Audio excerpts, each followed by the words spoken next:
In this video, we shall look at the intensity distributions in the interference pattern and the diffraction pattern and analyze the difference. So let's begin with interference. We shall look at the double slit interference pattern. A double slit setup consists of two slits like that, and you hit the slits with ray of light. The resulting interference pattern can be observed here on a screen, which is, say, a distance L away. The distance between the slits can be taken to be A. Theoretically, you will observe successive bright and dark fringes on the screen, as shown by this rough sketch, and this pattern will continue up and down this entire screen. When you plot the intensity distribution, say, on a paper, you will get a pattern like that, with the same height. That is known as the intensity distribution of the interference pattern. Let's analyze this pattern a little bit further. Of course, this shape continuous indefinitely left and right in principle. If you take this dashed line to be the zero line, the top dashed line represents the maximum intensity of that intensity distribution. We can represent such a curve with the following equation. I naught cosine squared pi a over lambda, where lambda is the wavelength of the light used, times sine theta. So coming back to this diagram, lambda is the wavelength of the light used, a is the distance between the two slits, theta represents the angular position of a particular point on the screen, where the intensity needed to be evaluated. Let's look at maximum points. Maximum points are points where the intensity is maximum, or where you have the constructive interference. When the intensity is maximum, namely when I equals to I naught, you see that cosine squared of all this thing must be 1.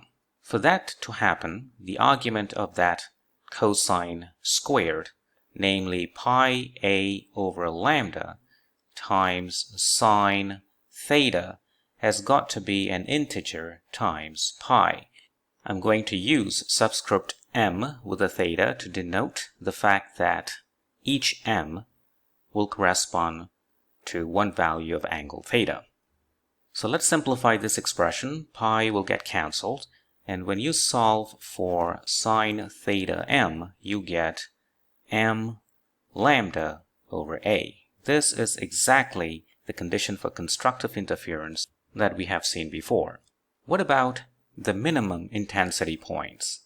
Points where the intensity is 0. So when the intensity is 0, that means cosine squared of all that must be 0. That means the argument of that cosine squared, pi a over lambda sine theta, must be pi over 2, 3 pi over 2, and so on. Can be plus, can be minus. Or we can simply write it in a following manner, m plus half pi. Simplifying this equation, we get the following condition. Sine theta m equals m plus half lambda over a, where m can be 0, plus minus 1, plus minus 2, and so on. And we recall this is the condition for destructive interference in a double slit experiment. So we see by analyzing the intensity distribution of an interference pattern, we can recover some of our earlier results. Now let's look at a single slit diffraction process.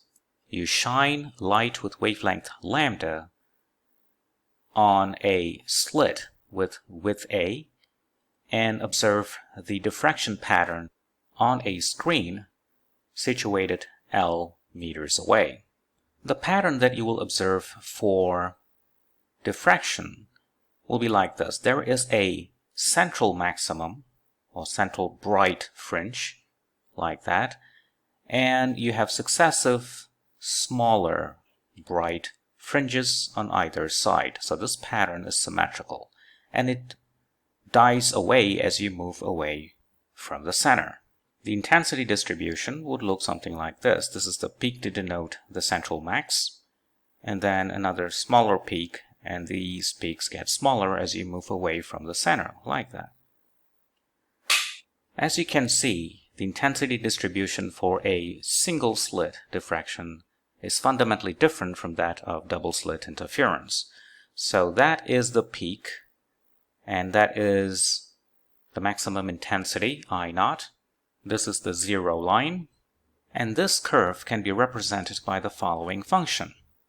I0 is the maximum intensity times sine pi A is the width of the slit, times sine theta over lambda over pi A sine theta over lambda. And this entire thing is squared.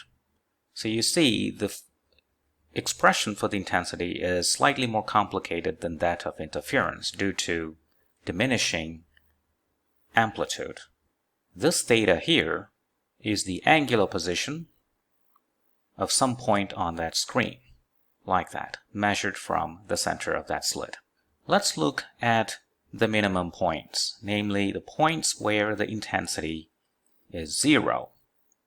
At those points, when this is 0, the numerator has got to be 0. That means the argument of that sine, namely pi A sine theta over lambda, has got to be an integer times pi. So as before, I'm going to denote a subscript m that is attached to theta to denote that theta m belongs to a particular value of m. Pi will go away, and sine theta m becomes m lambda over a, with m being plus minus 1, plus minus 2, and so on. And we recall that this is the condition for destructive interference in single slit diffraction. We point out m cannot be 0 because m equals to 0, although it can make the numerator to be 0, the denominator will also be 0, because m equals to 0 corresponds to theta equals to 0. In addition to that, m equals to 0 corresponds to the central maximum, or the bright point, or this part of the pattern in this diagram. The positions of the peaks are difficult or less straightforward to determine because of this factor in the denominator, and identifying those points require more work in calculus in order to determine their locations. So these are important differences in the intensity distributions of interference pattern and the diffraction pattern, respectively. Let's look at the following problem. A slit 0.25 millimeter wide is illuminated by light with wavelength 500 nanometers. The diffraction pattern is observed on a screen 5 meters away. The intensity at the center of the central max is 4.4 times 10 to the power minus 6 watts per meter squared. So that is the SI unit to quantify intensity. First, find the distance on the screen from the center of the central max to the first minimum. And B, what is the intensity at that point? So roughly this is a single slit diffraction setup. The distance between the slit and the screen is L. L is 5 meters. The width of that single slit is 0.25 mm. So we know that you have a central max here. The first minimum occurs there, and that is the next maximum on either side. So that first minimum is Y1, and it's measured from the central line. From our previous discussion, we know that Y1 equals lambda, which is the wavelength used, times L over A. A is the width of that slit. So lambda is 500 nanometers, So nanometers turn into meter times 10 to the power minus 9. L is 5 meters. A is 0.25 mm. So let's convert that into meter times 10 to the power minus 3. And the answer should be in meter. The answer is 0.01 meter or 1 centimeter. So let's record the answer there. Now, part B. Part B asks you to compute the intensity at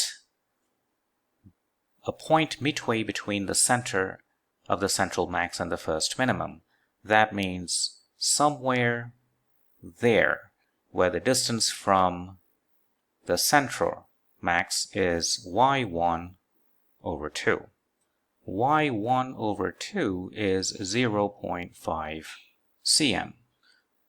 So this is the central line. This is, say, y1 over 2.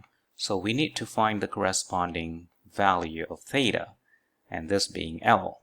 That can be easily done.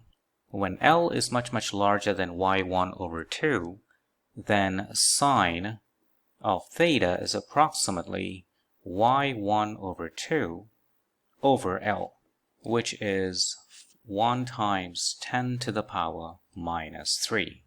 Why is this important? Because we need to use the following equation to determine the corresponding intensity.